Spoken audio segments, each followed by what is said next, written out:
All right, picked us up a new pin nailer today from Harbor Freight. Gonna open it up and see what it's like. I have one of their old style nailers, like Brad nailer, the Chicago pneumatic flavor, before they started switching everything to fancier looking brands. So now you have Banks is the name, which cool, I guess. So still like 29 bucks with the $20 or 20% off coupon. I think I saved like $6, so I think I got it for like 23 bucks. They do come in a blow molded case, which is new. The Chicago Pneumatics never came with anything like that, so I guess that's something. So there you have it.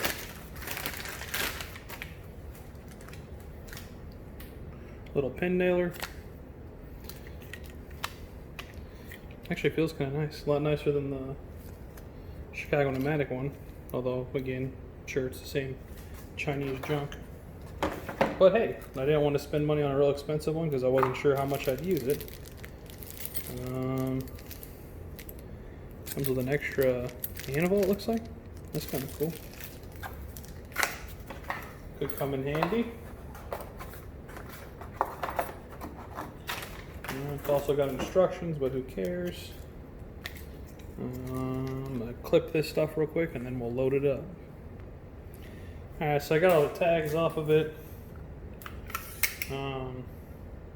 It's got a little actuator here to select 1-inch, 3/4, or 1/2-inch pins. I've got 1-inch pins that I bought.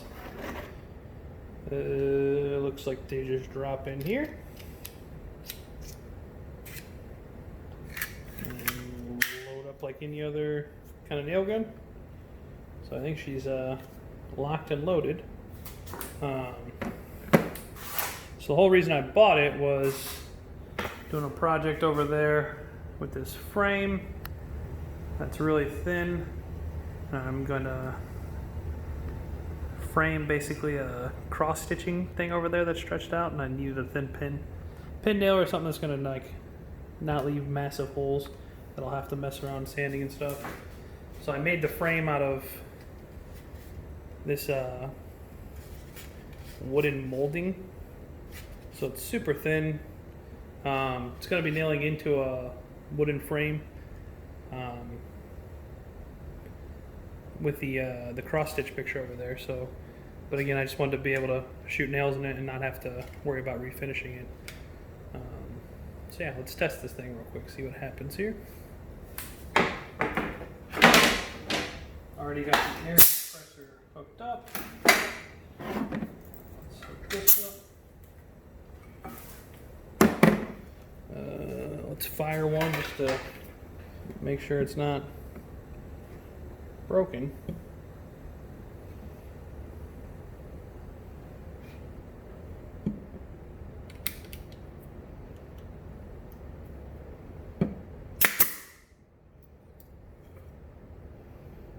Is there no like safety latch for this? It just goes?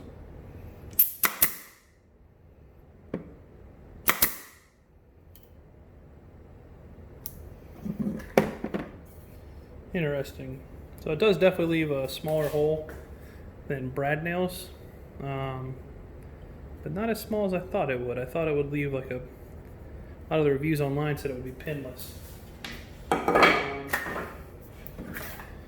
basically I'm going to need this thing to go through some plexiglass, this framing, and into a wooden frame. I want to see what happens if I do that. Because one, I'm afraid it'll break the plexiglass. I'm hoping it won't.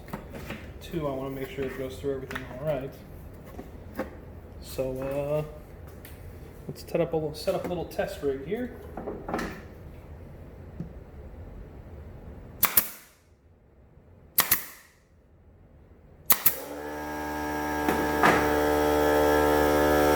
Pause for a second while the compressor's on because it's the most annoying thing in the world. Alright, so seems to have worked just fine. Didn't hurt the plexiglass. It's holding pretty tight. I did shoot a brad nail in there just to kind of show you the difference. The brad nail does definitely leave a more significant hole compared to the pin nailer. Still noticeable, so probably not. I'm using a really dark stain, so probably not super noticeable. So might not worry about it. Just might not use as many pins as necessary. But yeah, it held pretty tight. It is a little bit weird that there is no like push down mechanism. Like for instance on something like the Ryobi, like you have to pull the anvil back and then pull the trigger before you can shoot. Same with this one. You know, you got to actuate the can't find where I'm in frame. Got to actuate the safety latch before you can pull the trigger and shoot a brad. This doesn't have anything like that. There is a little safety behind the trigger. There's a little piece of metal where if it's in the way, you can't pull the trigger. You got to swing it out to be able to pull the trigger. But there's no like little actuator, which I mean isn't really a big deal to me, I guess. I mean, safety should always be, you know, what's in between your ears, they say. But could potentially pick this up and shoot something. Shoot a car tire, car window, shoot your wife in the ass on accident, something like that. So that's kind of food for thought if you're thinking about getting this. I mean, it seems pretty nice otherwise, but I don't know. I'm kind of a safety kind of guy for stuff like that. So, but we'll see how it goes. Other than that, $29, can't really be mad about it. So I was gonna buy the cordless Ryobi one, but it's $129, and I just don't know if I'll use it as much as I would the brad nailer. If I find myself using this one a whole bunch, I'll probably invest in that. But I don't know. Seems like a pretty decent buy so far. Just be careful not to shoot something. Whee!